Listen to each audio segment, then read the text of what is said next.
Welcome to Creative Imperfections, the podcast where perfection is overrated and messy magic gets the spotlight.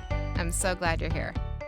This week I want to talk about this thing that happens to creatives. Honestly, it happens to humans in general, but it tends to hit us a little harder because our identity is so wrapped up in the stories we tell.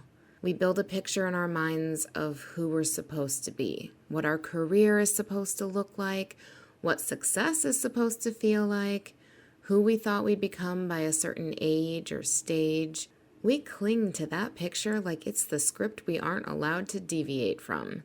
And then life happens. Experience happens. We change. Our desires change. The world shifts under our feet. And suddenly, the story we were so sure about isn't true anymore. But instead of letting the new story breathe, we fight it. We try to force ourselves back into the version of us that doesn't exist anymore.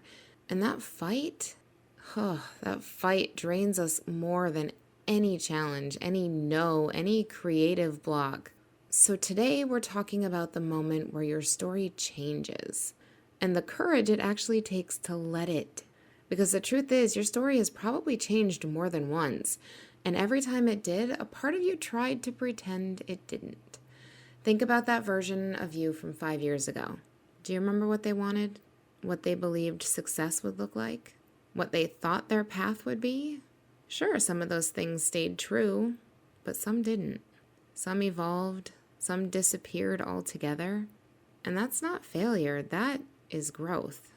But creatives are sentimental. We hold on to old dreams the way some people hold on to old photographs. Evidence of who we used to be, who we thought we had to stay to be consistent or legit. The problem is, the moment you cling too tightly to an outdated story, you stop allowing yourself to become the version of you that's waiting on the other side of truth. You stop evolving. And evolution is where the magic is. Let me tell you something that took me a long time to accept. You are allowed to outgrow dreams. You are allowed to shift direction. You are allowed to desire something different at 35 than you did at 25. You are allowed to update your story as you update yourself. There's no punishment for evolving. There's no penalty for learning who you are and adjusting accordingly. But here's where things get a little sticky. When your story changes, you lose your sense of orientation. It feels like the ground beneath you gets blurry. Suddenly, the goals you used to chase don't ignite you. The work that once thrilled you feels flat. The path you fought so hard to stay on starts feeling like a hallway that keeps getting narrower. And when you start to feel that, when your body whispers, this isn't it anymore, your mind panics. Because shifting the story means letting go of the version of you that other people expect. The version that got the applause, the version that feels familiar, the version you spent years building. It's scary to walk away from a script you know, even if you're miserable in it, because at least it's predictable. But here's the thing, you're not meant to live a predictable life. You're meant to live a true one. Let me say that again, because someone listening right now needs to hear it with your whole heart. You're not meant to live a predictable life. You're meant to live a true one. When your story changes, it's not a sign that you're lost. It's a sign that you're getting closer to your real self. It's a sign that the old narrative no longer fits the size of the soul you've grown into. And yes, letting a story die feels like grief, because it is grief. You're grieving who you were. You're grieving the plans you made. You're grieving the version of your life that didn't unfold the way you imagined. But don't confuse grief with a wrong turn. Grief is just a sign that you loved something, an identity, a dream, a plan. And love is never wasted, it's repurposed. It becomes the foundation for who you're becoming next. So let's talk about how you let your story change without feeling like you're betraying the past. You do it by honoring the version of you who wanted the old dream.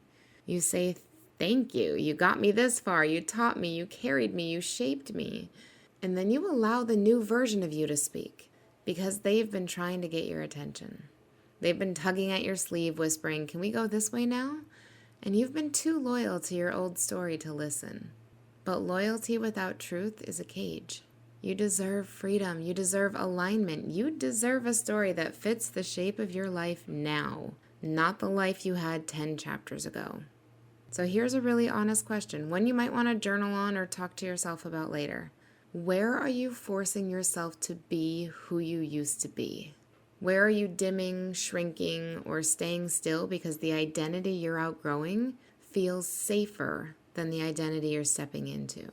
Where are you choosing consistency over authenticity? Where are you telling yourself, "But I said I'd do this," even though everything in your body is saying, "Not anymore"? Let me be the one who gives you permission today.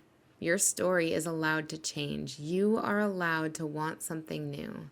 You're allowed to release the dreams that once mattered but no longer do. You're allowed to pivot, expand, shift, evolve, reimagine, however many times you need to. The only requirement is tell the truth to yourself and then to the world when you're ready. Because when you let your story change, everything inside you loosens. Your creativity opens, your confidence rises, your voice strengthens, your energy returns. Your life starts to feel like yours again. And let's be honest, that's the point of all of this, right? Not perfection, not predictability, not sticking to some invisible timeline. The point is to keep becoming again and again and again. So if your story has changed, let it. Let the old chapter close and let the new one begin.